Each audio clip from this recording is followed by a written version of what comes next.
Patrick Lilia. Today, cloudy with a high of 80. Tonight, partly cloudy with a low of 62. Then Thursday, sunshine with a high of 86. Nightingale is your cozy, comfortable neighborhood bar and restaurant at 26th and Lyndale in Minneapolis. Come in for the famous Nightingale burger or the ginger tamari chicken wings. View their menu or place a takeout order at nightingalempls.com. Portions of the following program may be pre-recorded.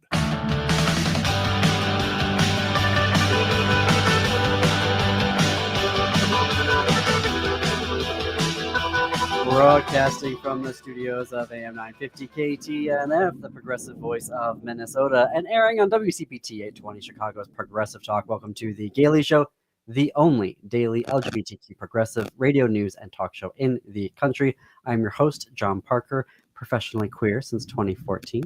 In the studio with me is my executive producer, Jim Pounds. Hey, all. We are also joined today for the full hour by Jake Wittich, managing editor for Windy City Times. Hi, Jake. Hello, how are you? Very happy to have you here for this entire time. It's going to be fun to not only chat in the second half hour about your latest reporting, but also for the news of the day, as it were, in this first half of the show. What is on the show today? So Jake will be reporting on a milestone pride flag ceremony at the Chicago Park District. Cook County Commissioner Kevin Morrison was rallying LGBTQ leaders at a recent event, and GroceryLand has staged a comeback. Also on the show, MAGA has officially raised a Christian nationalist flag in D.C. as ICE arrested a mayoral candidate for New York yesterday. Yeah. On a long list of elected officials that they are just arresting left and right. Oh, and tell me if you've heard this before. Middle Eastern country has weapons of mass destruction, and we're going to start a war with them. But it turns out they don't. Yeah, we're going to talk about that later in the show. Next door in Wisconsin, a court has ruled that a trans middle schooler can use the correct bathroom, but it's June, and the Supreme Court is performing their annual ritual of holding up laws attacking the LGBTQ community. But up first, we want to share that on Wednesday evening, tonight, there will be a candlelight vigil in honor of Melissa and Mark Hortman on the steps of the state capitol at 8 p.m. Minnesota House Speaker Emerita Melissa Hortman and her husband, Mark, were assassinated this past Saturday. Please check and listen to our first two shows of the week, special broadcast, one with Kat Rohn, Executive Director of Outfront Minnesota, and yesterday's with Representative Sandra Feist, who shared their remembrances of Speaker Emerita Hortman's legacy. You can find them everywhere you get your podcast, on YouTube, and on our websites, am950radio.com and heartlandsignal.com. The Capitol building will be closed to the public during the vigil tonight, which starts at 8 p.m. Participants are asked, you can bring your own candles, please, but do not bring any type of sign with you, just candles. Again, that starts at 8 p.m. at the State Capitol building here in St. Paul. All right. Gays, the Supreme Court has cut off legal recourse and rights to the LGBTQ community again today in their ruling of United States versus Scrimeti. They upheld Tennessee's ban on gender-affirming care for transgender minors.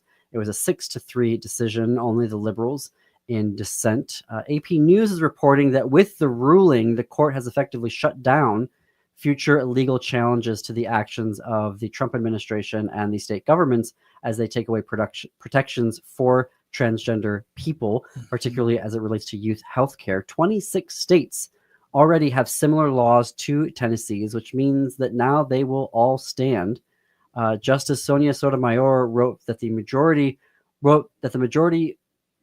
which is the majority of justices in this instance, the 6, abandoned transgender children and their families to political whims.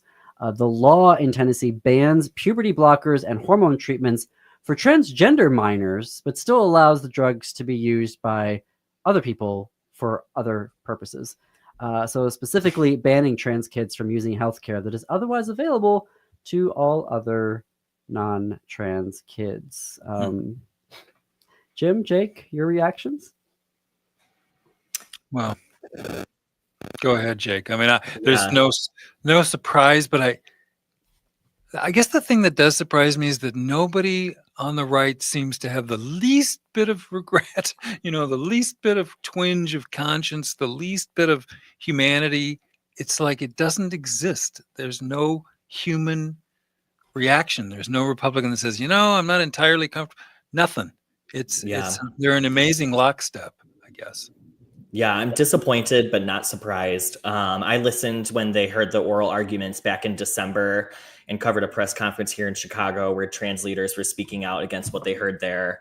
And it just didn't sound good back then. So I've had this ominous feeling about this case, and here we are at its conclusion.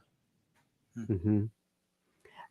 Interesting. There's a documentary. I'm blanking on it right now, but I posted about it on Blue Sky, a documentary going after and showing how the New York Times and all of their anti-trans coverage, which uses a lot of junk science, which is really shocking how the Times has continued to persist to use this junk science and constantly citing as the other side of the argument, people who are virulently anti-trans, who are also using junk science to hold up their arguments, how even today that reporting ended up in the decision.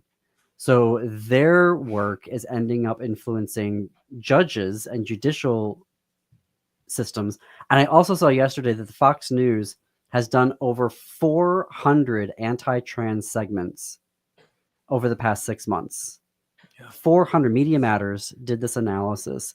And I do not understand the obsession. I want to go back. I do not like the New York Times, but because they put out a poll with Ipsos earlier this year where they were bashing the Democrats, saying, why are the Democrats so obsessed with the LGBTQ community? In our poll, only 6% of people said that it was in the top 5 of their issues. And I said, this is a Democratic issue? Why aren't you throwing that at the Republicans? Right. Fox News just spent the 6 months, 400 segments on 1% of the population. Right. Like, they're the ones making it an issue, and it doesn't need to be an issue. We can have LGBTQ rights and still tackle the economy and other things, but they act like supporting queer people takes away from other issues, but it doesn't. Yeah. If we make it 20 years, I am going to be so curious what political historians are going to write about the great political issues facing our time, which is not the economy, which is not climate change. It's trans people in sports. Yeah. All 9 of them in the country. I think there was a quote from the NCAA that there were less than 10 trans athletes that were an issue. Now, so I'm extrapolating that to the whole country. That's not true. But in the NCAA, there's fewer than 10. And that literally controls how much of our conversation and how much media coverage. It's ridiculous. I know. In Illinois, we just have 3. Within the system, there's like an Illinois Sports Association that monitors high school sports. So in schools that abide by that, which is the largest in the state, there's only 3 transgender students competing in the state. And like we do have lawmakers in Illinois that are trying to stop that. But Illinois, our legislature, we have a Democratic majority, so that's not going to happen. But there's efforts over just 3 students, Yeah. I don't understand their obsession and why they're spending all of this time doing it. And they're not, the Democratic Party and progressives in particular are raked over the coals by, corporate media, case in point, this New York Times Ipsos poll, for spending all this time on LGBTQ issues when it's like, you know what, actually, do you know how hard we have to fight to get the Democratic Party to even pay attention to one thing because it's actually not on their radar? We have to constantly, scream and shout and try to get them to put something on the platform in their policies. It's not easy to get the DFL to do this. There are champions within the party. Absolutely. I know that Governor Pritzker has absolutely been out there on the, I would say on the campaign trail, but let's not go there. Saying we need to be supporting folks. We need to have these policies, but I don't know the numbers of the pro-LGBT because no one actually tracks this. I don't think, Jake, maybe you know this, but I know that there have been over 500 anti-LGBTQ bills, which is Republicans obsessed about us and constantly coming after us year after year after year with hundreds of bills about us. The Democrats put forward, 50, 60 pro-LGBT bills in a given year? Yeah. And I want to go back to the point you made about how we have to beg Democrats sometimes to take up our issues. And like, there's this idea going around that some Democrats are caving into that maybe they lost the election because they were too supportive of the LGBTQ community, especially trans people. But like, I was at the DNC and I noted that they never really explicitly said gay or transgender in their speeches. They used euphemisms like to love who you love or to be who you are. And they didn't talk about substantial issues affecting our community. They didn't even say our community really. And there were no trans speakers when there could have been, as in Chicago where Precious Brady Davis made history as the first Black trans woman elected in the state.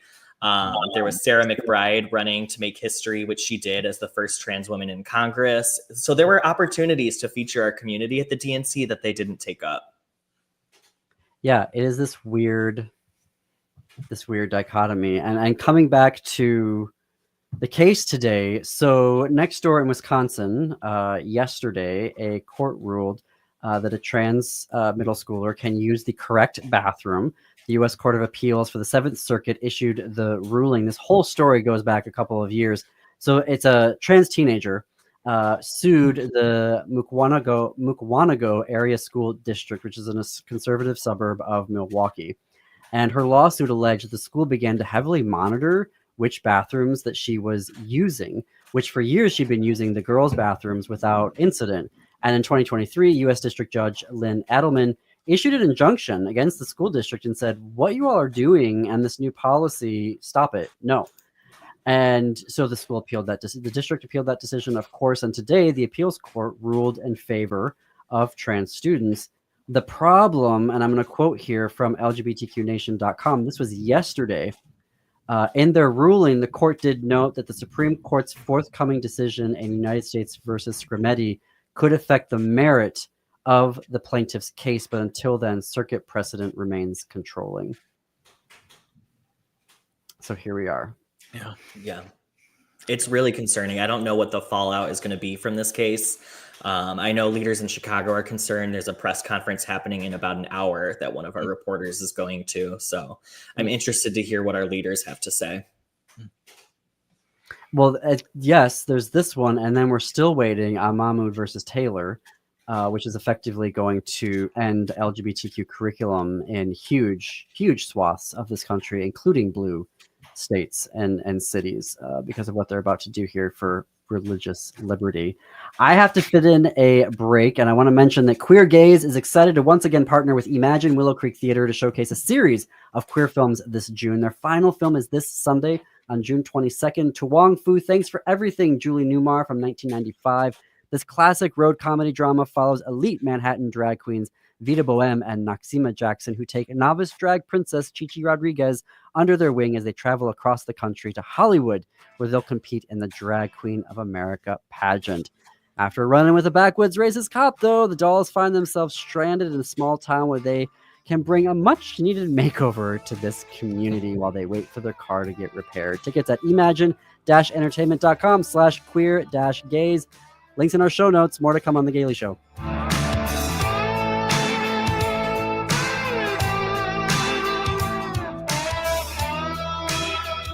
Get ready for a full weekend of celebration, connection, and community at Twin Cities Pride 2025, happening June 28th and 29th at Loring Park. This is the nation's largest free Pride festival with 3 stages of queer entertainment, over 650 vendors, 4 food courts, and 2 beer gardens. Check out the new Artist Gallery, the expanded Youth Hideaway, and the powerful History Pavilion, featuring the Jean Nicholas Treader Collection. And while you're at Pride, come see us at AM 950. We're broadcasting live Saturday and Sunday from booths 407 and 408 at the Yale Place Willow Street entrance near the beer garden. Stop by, take a seat, and listen to your favorite LGBTQ plus shows like The Gaily Show, The Illegal Trans Woman with Ellie Krug, and The Downright Upright Show with Philip Anthony. We'll also have live broadcasts from Matt McNeil, Ghost Box Radio with Greg Bakken, Feels Out Loud, Redefining Recovery, and more of our great weekend programming. Plus, we've got AM 950 themed Pride swag. Pick up bandanas, stickers, tote bags, and meet your favorite hosts. Whether you're a longtime listener or just discovering us, we'd love to meet you at Pride June 28th and 29th. What does it mean to begin? Creation Story explores Native origin stories through powerful contemporary art, connecting past and present with every brushstroke in sculpture. Explore how identity, culture, and resilience are shaped through art. Creation Story, now at All My Relations Arts through July 26th. This exhibition invites you to the heart of the Ochate Shikoin storytelling, where spiritual relatives guide the way. Open to all. Learn more at allmyrelationsarts.org. Experience the beginning. Experience Creation Story at All My Relations Arts in Minneapolis. It's finally summer and pride season. To kick it off, Rainbow Road in Minneapolis has lots of new lines of fresh, fun, and memorable clothes and swimwear. If you want to be lit, you've got to come and see this great new merchandise. Show off some skin at Pride this year. And don't forget to get your rainbow gear before you go out to the 39 Pride festivals all across Minnesota. You'll need 39 new outfits. Get it at The Road, 109 West Grand Street in Minneapolis near Loring Park. Chanhassen Dinner Theaters brings you its most popular show of all time, Grease. You'll hear all your favorite hits from the Broadway musical and the movie. Join the whole gang at Rydell High. We'll sing, we'll dance, we'll bring you back to high school life in the 50s. Poodle skirts, bobby socks, the soda shop, and drive-in movies. Grease, it'll rock your socks off. Order your tickets today. Visit chanhassendt.com. Hey, it's Freddie Bell, host of New Beginnings, designed for those of us more seasoned, I'll say, with informative talk on everything from health, finance, local and regional news, volunteerism, spirituality, and even a bit of humor tossed in. So if you're proud to be a more seasoned listener, tune in to New Beginnings Sunday afternoons at 1 right here on the Progressive Voice of Minnesota, AM 950.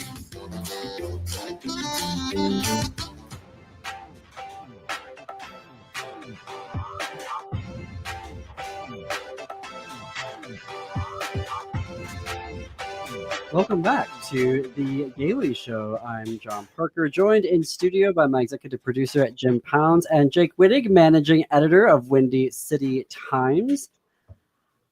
Turning to some really disturbing news for everybody, not just LGBTQ folks. The Trump administration at the headquarters of the U.S. Small Business Administration has officially raised the Christian nationalist flag.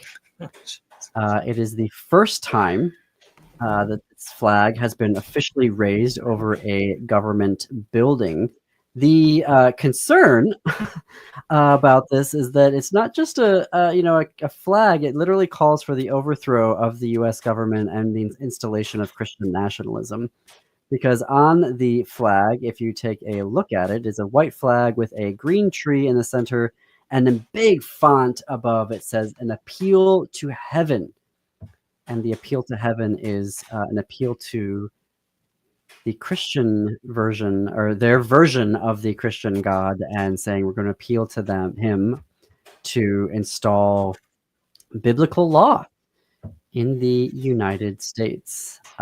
Very, very scary to be seeing that right now. Yeah. Jake, Jim, your thoughts? Over my dead body.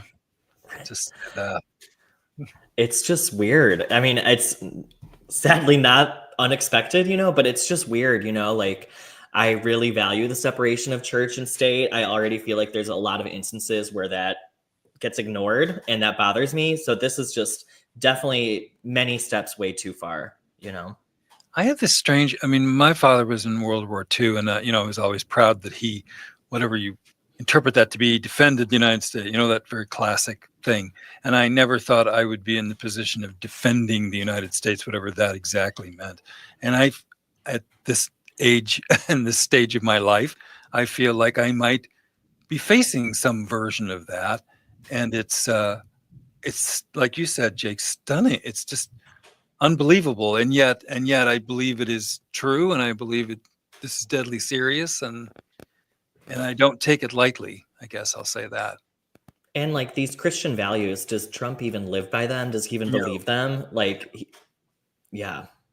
But they think he's going to carry a lot of people are using him to get what they want. Mm-hmm. He'll believe the last thing anybody told him. And he follows that a lot. And so I think people just think, well, we're going to push him in this direction and push him in that direction. And I love this quote today from him. He said, last week was a long time ago or something like that. And he sounded exhausted. He sounded mentally like he could, like last week. When was that? Or what was happening then? Is the way it I felt. do kind of relate though. Last week was a Here long too. time ago. It's not governing. It's like tobogganing down a hillside, and Yeah. so it feels exhausting. To your point, Jake, though, like he doesn't live the values, but also like sometimes I just want to, having grown up in a very fundamentalist, both Armenian version and American version of Christianity, I just want to go up to like a Marjorie Taylor Greene and be like, what is your, oh, you're not married? Oh, you're divorced. Or ask one of them, like, what does your husband think about this? Like, you're supposed to honor your husband. So did you get your husband's permission to run for office? Or did your husband sign off on what you're saying right now? Like, I just... Yeah, ask the Mormon Church about that. They don't want to live by the values, No. but they want to use the verses Right. to attack us. Right. And It's all about power, I think, and that's their vehicle to get power. Yep. It is. And speaking of power and money. Money. Yeah, those mega pastors for sure. But I think that we're seeing this takeover. For me, when I saw the flag story, and then we see yesterday where the New York City comptroller and Democratic mayoral candidate Brad Lander was arrested by federal agents at an immigration court on Tuesday. So Lander, I was like, what is going on? Lander had been observing immigration court hearings because he was not thrilled at people suddenly thinking they were going to a regular hearing and then all of a sudden being disappeared. Right from these courts. And so he was there to assist and accompany some immigrants out of the building. And there was one who had just exited a hearing, and Lander locked arms with him and then demanded to see the judicial warrant for this person's arrest. And he refused to let go of this person. And then the authorities forcibly broke them apart. The video, again, disturbing. And he's saying out loud, Lander is saying out loud, you don't have the authority to arrest a U.S. citizen, asking for a judicial warrant. Here's his wife to CBS News, Meg Barnett. She said, we asked numerous times for the warrant, for their names, for their badge numbers. It was unclear what agency they were from. They're in full uniform, in many cases with a mask pulled up over the bridge of their noses. So Brad was saying, I'm an American citizen. I'm asking you for the judicial warrant. You do not have grounds to arrest me. And this is coming after Mayor Ras Baraka and the mayor of Newark, New Jersey, arrested on a trespassing charge that was dropped. New Jersey Congresswoman LaMonica McIver charged with assaulting and impeding federal agents. And they said the same thing about Lander yesterday. Like, he's assaulting people. We can all see the video. He's not assaulting anybody. Right. And then last week, Democratic U.S. Senator Alex Padilla arrested at a news conference for having the audacity of being a U.S. senator walking up to the front of a press conference and wanting to ask Kristi Noem some questions about the immigration raids that she was conducting in Los Angeles. And they tackle him to the ground and arrest him. Yeah, and I guess for me, and I'll put these questions to both of you because you're both smart individuals. If ICE was doing everything above board, why the masks? Why are they willing to show the warrants? Why are they so defensive and just arresting everybody? And how does the Secret Service not know who a U.S. senator is? Right. It's wild. And we haven't seen arrests here in Chicago, but we have seen Democrats that there were 4 U.S. representatives that tried to access an ICE facility in Chicago and they were denied entry. I saw the video and the ICE officer, all he would say was he was an officer with ICE. He wouldn't say his name. He wouldn't share his badge. And like, these are U.S. reps. Like, it's just wild. Right.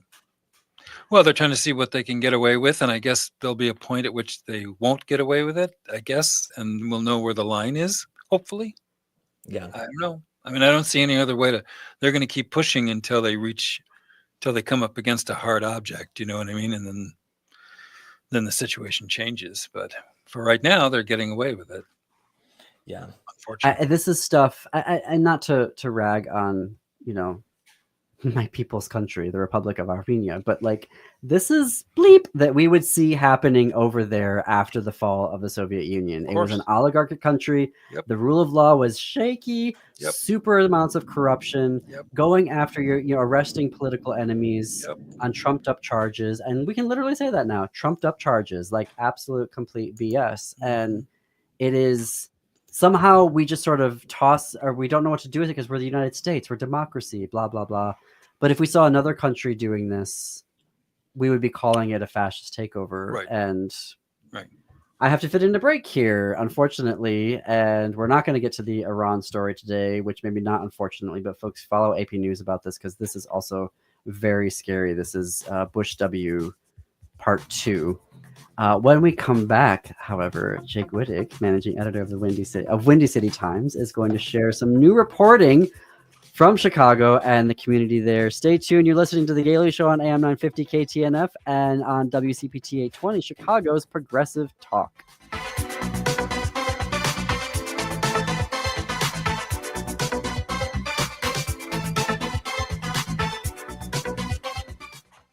Hello, Minnesota. This is Stephanie Miller. Make sure to start your day off right with the Stephanie Miller Show every weekday morning from 8 to 11 right here on AM 950. Your Twin Cities Metro Public Libraries are committed to providing quality services, resources, and programs to the LGBTQ plus community. Check out the Metro Pride book list, including ebooks and e-audio for kids, teens, and adults at melsa.org/pride-booklist. That's melsa.org/pride-booklist. You'll find titles specific to different identities, including aromantic, asexual, bi+, gay, genderqueer, intersex, lesbian, queer families, transgender, and two-spirit. Stop by Melsa's tent at Twin Cities Pride to share your own reading recommendations. Check out those contributed by other festival attendees. Pick up buttons and bookmarks and find out more about your Twin Cities Metro Public Libraries. Don't have a library card? Staff at the tent can help you with that. There will be librarians from the Metro Public Library systems who are happy to provide book recommendations and other info on how to get the most from your library card. Hey, it's Patrick for Zero Res. June is here, which means you might be having a graduation party at your house soon. Summer also means sleepovers. Your kids are going to be at the playground, at the water park, at the beach. There's going to be a lot of mess coming into the house over the summer, and you need to call my cleaning heroes at Zero Res to make sure your home is in order for the summer. And since June is here, it's time to take advantage of Zero Res's best deal of the summer. Zero Res can take care of any surface in your home or business, including carpet, tile, hardwood, rugs, upholstery, and air ducts. This month, take 20% off all services when you call my friends at Zero Res 9520-RES or go to ZeroResMinnesota.com. Just tell them you want the AM 950 special. Their prompt, courteous team will come out and take care of you. Again, that's 20% off all services this month. Go to ZeroResMinnesota.com or call 9520-RES and ask for the AM 950 special. Zero Res, backward or forward, spells the same. Hi, I'm Rachel Shamblat. My dad is Dr. Scott Shamblat from Shamblat Family Dentistry. A lot of people are afraid of the dentist, but you don't have to be. My dad makes going to the dentist comfortable and even fun. He won't be mad if you haven't seen a dentist in a long time. He just wants to take care of you and your teeth.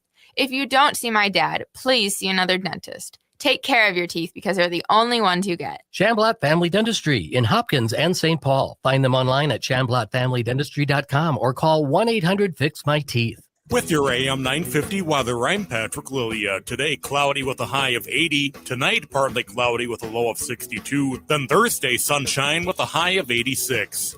Nightingale is your cozy, comfortable neighborhood bar and restaurant at 26th and Lyndale in Minneapolis. Come in for the famous Nightingale burger or the ginger tamari chicken wings. View their menu or place a takeout order at nightingalempls.com. You're listening to AM 950, the progressive voice of Minnesota.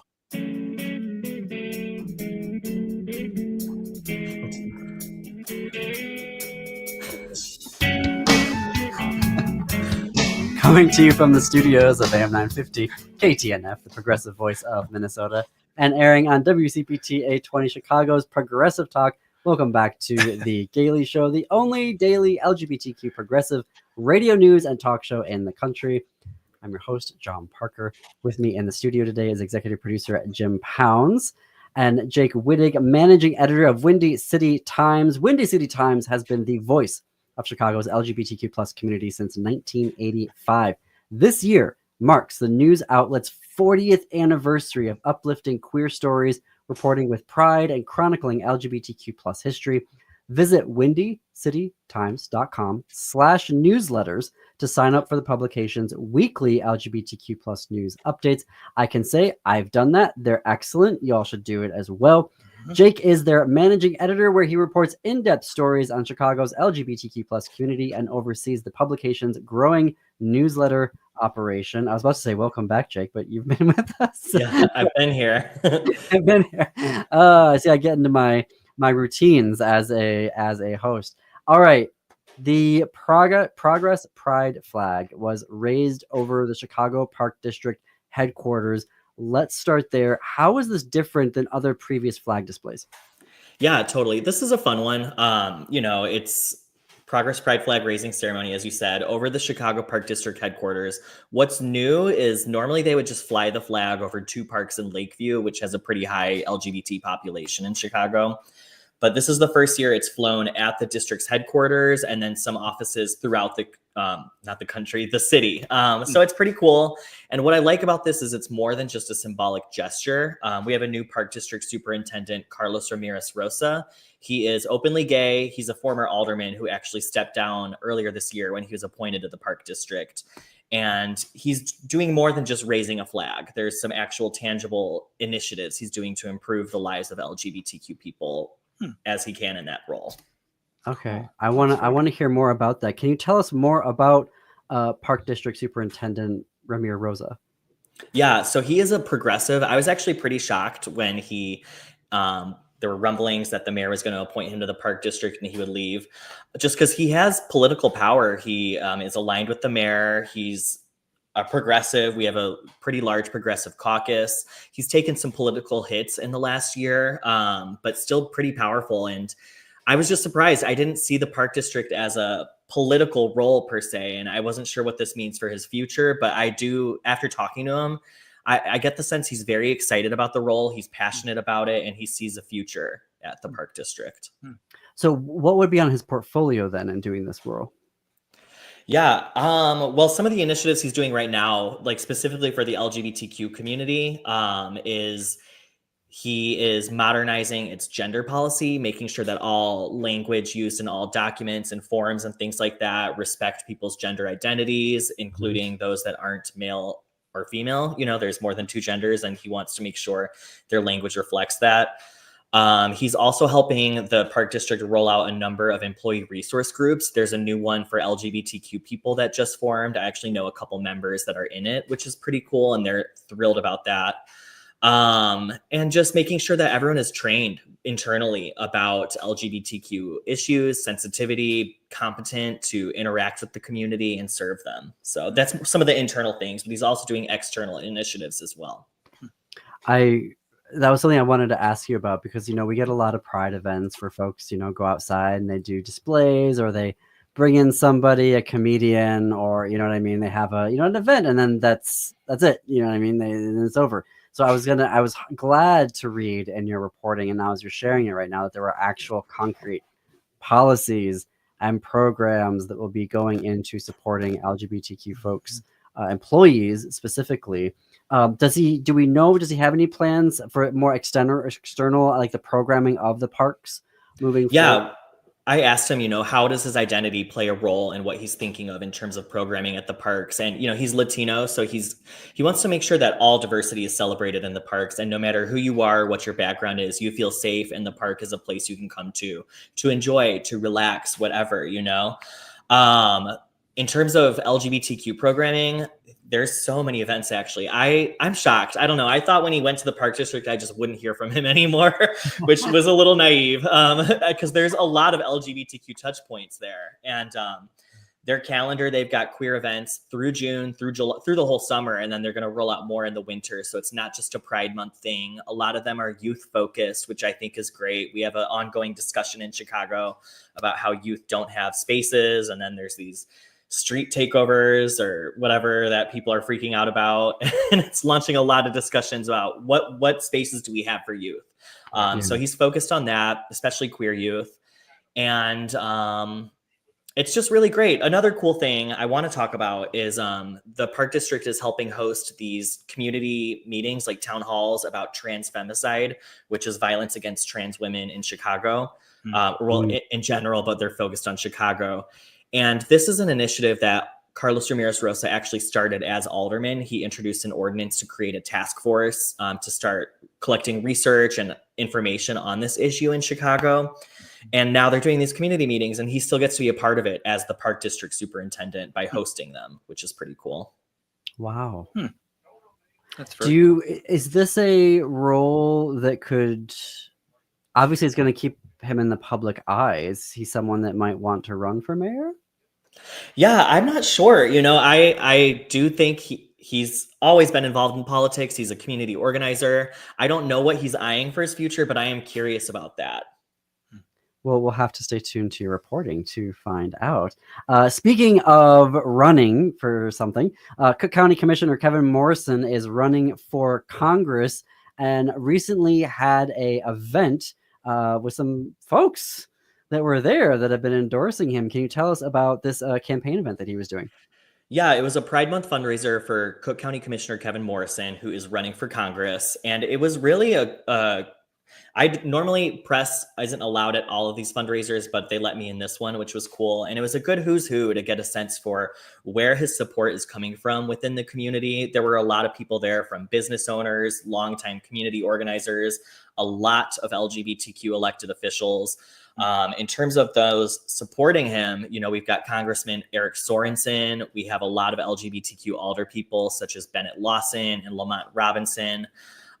Crystal Larson, she is the Lake County LGBTQ plus Center's director. She also is a former city clerk out there. She's a trans woman. She's supporting him. So it was really interesting to see who was there. I did get a sense that some people weren't necessarily there to support, but still just scoping him out and getting the lay of the land of this race. Well, that's good that they're scoping. Yeah. What are the supporters saying of Morrison's candidacy and record? Yeah, they're saying he just gets things done. He's a workhorse. He's always committed to the cause, and he knows how to rally people. What I like, no matter their background, he can talk how they do. His district as a commissioner, it involves a lot of the suburbs and a small part of the city. So they're saying he's really good at speaking to the people in the suburbs and then speaking to the people in the city who have different interests, you know, and different ways they talk. Mm-hmm. And he can talk to obviously the LGBTQ plus community, but he can build bridges between us and other communities as well. Remind me, when is the primary? I think it's later this year. It's a crowded field. There's 6 other Democrats running in the primary. Oh, wow. So yeah, and I think 3 of them are pretty wealthy and self-funded. So he's got a tough battle ahead of him, is what I got a sense of at that fundraiser, just talking to people about the race. One person I'm paying attention to that's running against him is Junaid Ahmed, and he ran for this in the 2022 primary, trying to unseat Raja Krishnamurti. And Ahmed got about 30% of the vote, but he was up against an incumbent at that time. So that's not the situation here. So I'm curious to see how far his campaign goes against Morrison's. Very interesting. Okay. And then this would be so the election, then it sounds, would be for 2026. Yeah, 2026. Yeah. Okay. Wow.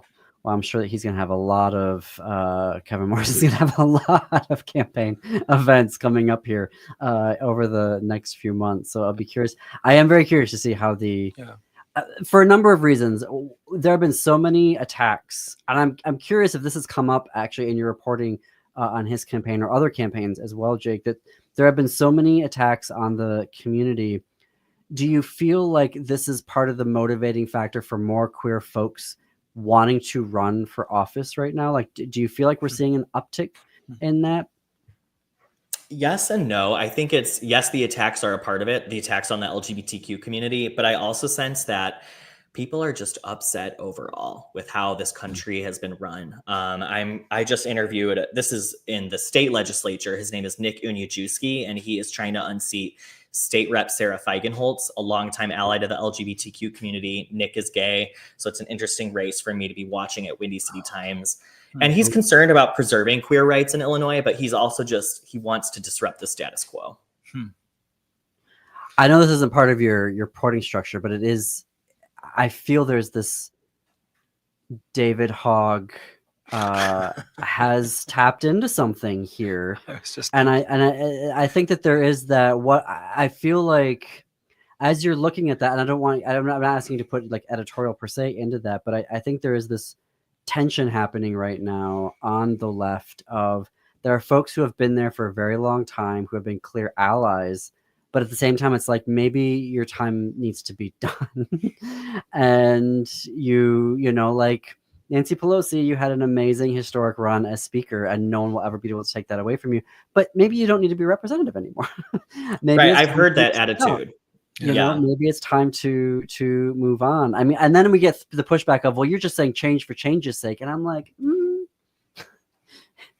Well, David Hogg made the point that if we had taken control of the House, let's say by a margin of a vote, you know, 218 to 217, we've had 3 Democrats die since the election, and we would have lost the majority. I mean, that's how this idea of getting in there and serving for life is not serving us.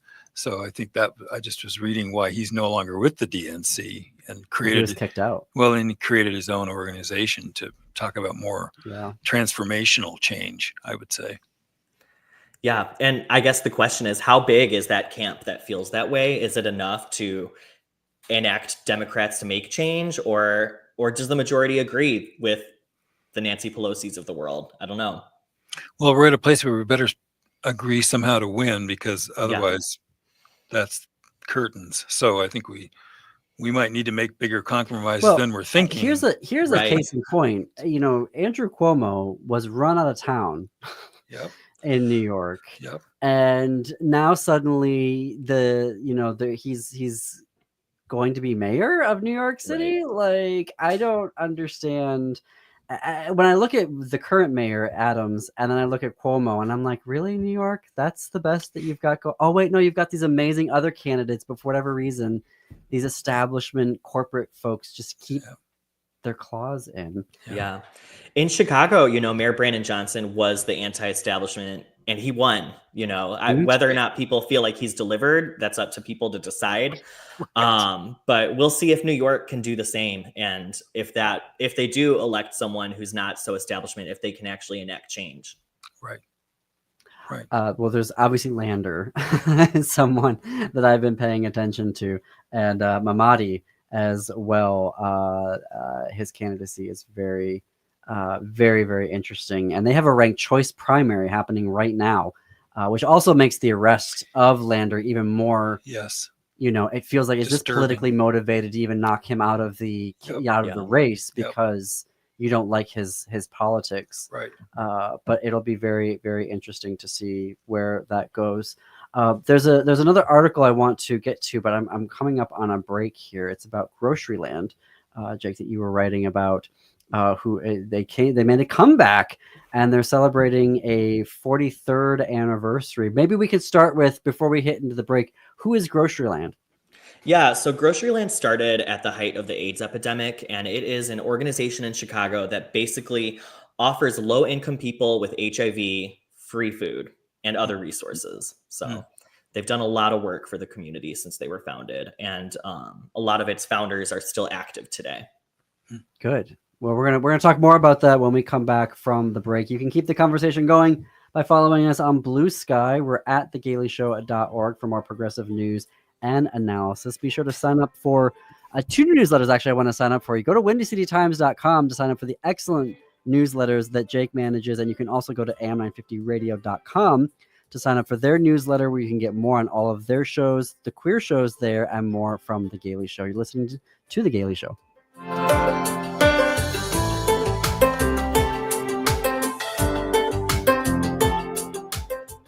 Your Twin Cities Metro Public Libraries are committed to providing quality services, resources, and programs to the LGBTQ+ community.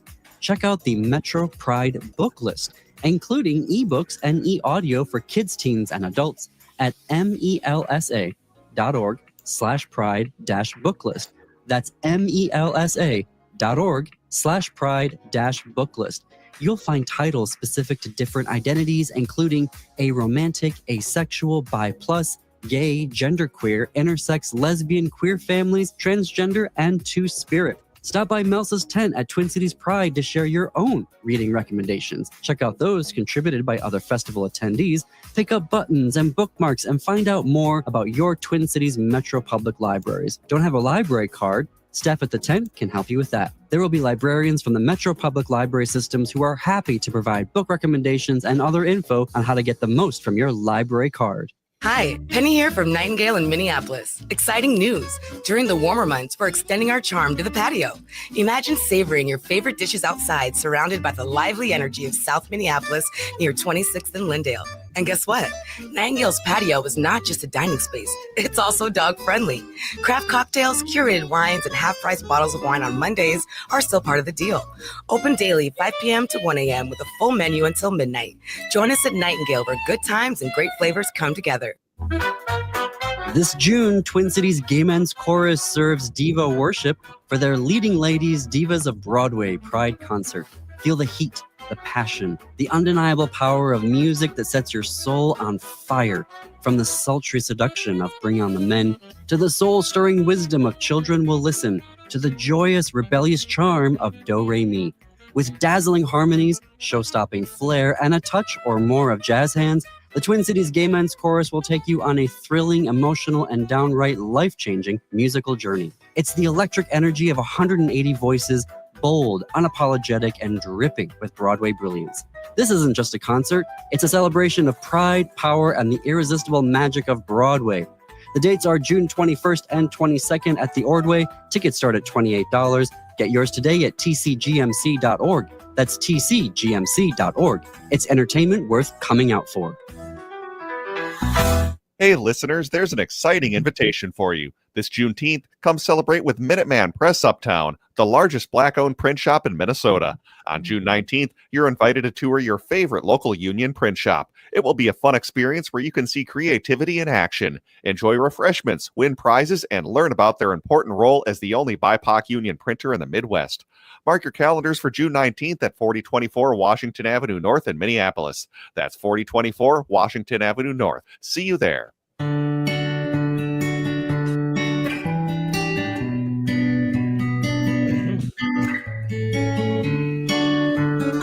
Welcome back to the Gailey Show. We're coming up on the top of the hour. I'm here with my executive producer, Jim Pounds, and Jake Wittich, managing editor of the Windy City Times, here for a bi-weekly appearance. And so lovely that we got to have you for the full hour today. There's some recent reporting that you've done. We started talking about it before the break about GroceryLand, which is celebrating a 43rd anniversary, if I understand that correctly. And they have been started around and focused on HIV/AIDS food pantry. Talk to us about how they almost didn't make it. They almost shut down. Yes. First off, actually, the 43rd anniversary is Sidetrack, which is the bar that hosted the GroceryLand fundraiser. There we go. Oh. Yeah. Facts. Yeah. I think GroceryLand is 37. It was founded in 1988, I believe. Wow. Yeah, and it started as a Meals on Wheels program for people with HIV. Mm-hmm. As medical advancements happened and people with HIV were living longer, then they realized, okay, now we need a food pantry that people can just come to and pick up their groceries. So they developed a food pantry under Heartland Alliance. Well, this past year, Heartland Alliance fell into some financial difficulties and they were closing everything, including GroceryLand. So basically, it seemed like the end for GroceryLand after all these years. Lori Cannon, who founded the program, she's a longtime ally of the community, a very fierce ally, actually. She was going to turn in her keys, and that same hour, she had an hour left before her keys were due. She got a call and basically was informed someone saved GroceryLand. I personally still don't know who did, and that's something I really would like to know. Lori kind of skirted around it, so I don't know if she doesn't know or if she's not saying.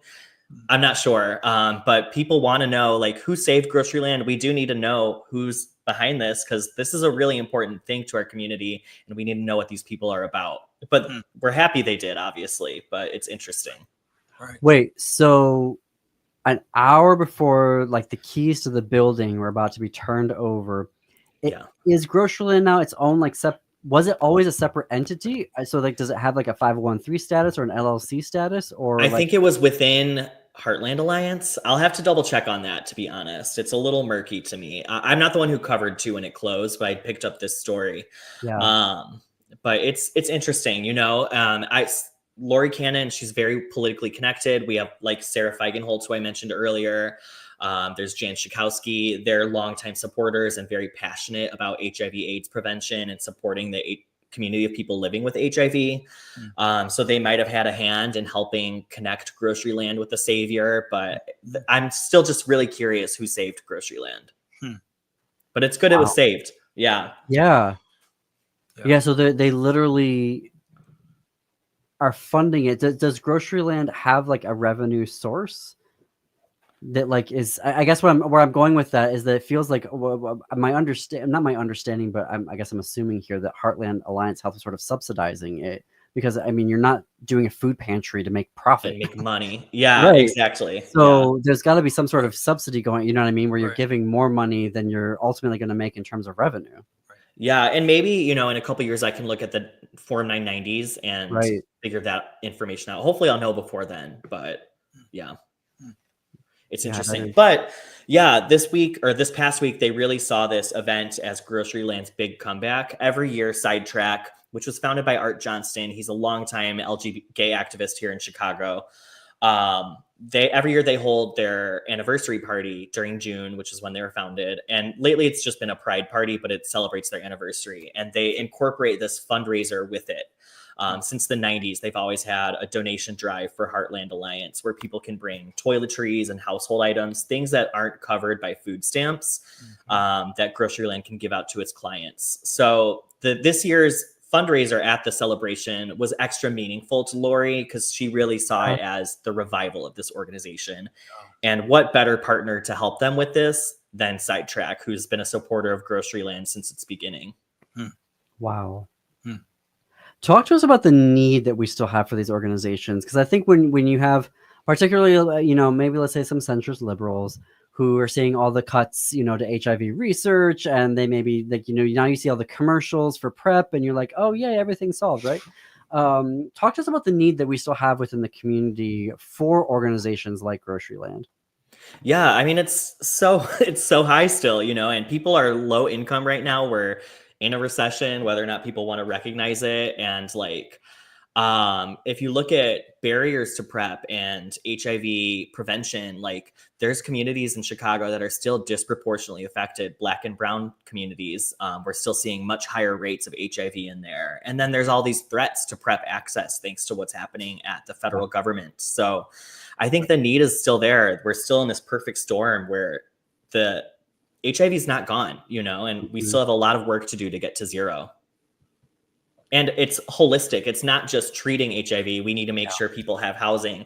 We need to make sure they have employment and all kinds of supports, wraparound supports, because all those issues create barriers to HIV prevention. This is that weird thing of where we had so much over how many years now, 40 years, 35 years of building up all of this support, and you get all this funding, but when it's in committees and you got all the, it sort of disappears from the public view because you're just sort of making all this happen. You're getting the grants, you're getting the, the policies and the legislation and all of that going on. And I think for a lot of folks that maybe they're like, well, I don't see all the deaths on the evening news anymore. Right. And all of that they don't realize that we weren't going to have a vaccine tomorrow, but there was really important research that was happening federally that was working towards that. That's now going to be gutted, and we're going to be set back 25 years because of that. And when we almost lose an organization like GroceryLand, I think a lot of folks might be like, wait, well, why does it even matter anymore? Right. So to whomever this donor is, thank you. Yeah. And, food pantries need is up across the board, HIV or not, and people want to go to a food pantry where they feel culturally affirmed. And that's what GroceryLand is for people with HIV. It might be scary to go to, if you're queer or you're living with HIV, to go to a regular food pantry. It might be uncomfortable at some moments, and you don't face that at GroceryLand. The publication is Windy City Times. Jake Wittich, we'll see you back here in a couple of weeks. Thank you so much for being here. Of course. Thanks for having me. Go to windycitytimes.com/newsletters to sign up for the publication's weekly LGBTQ news updates. Up next on WCPT 820, it's Chew's Views with Richard Chew. On AM 950, it's the Matt McNeil Show. Stay tuned after that for Native Roots Radio.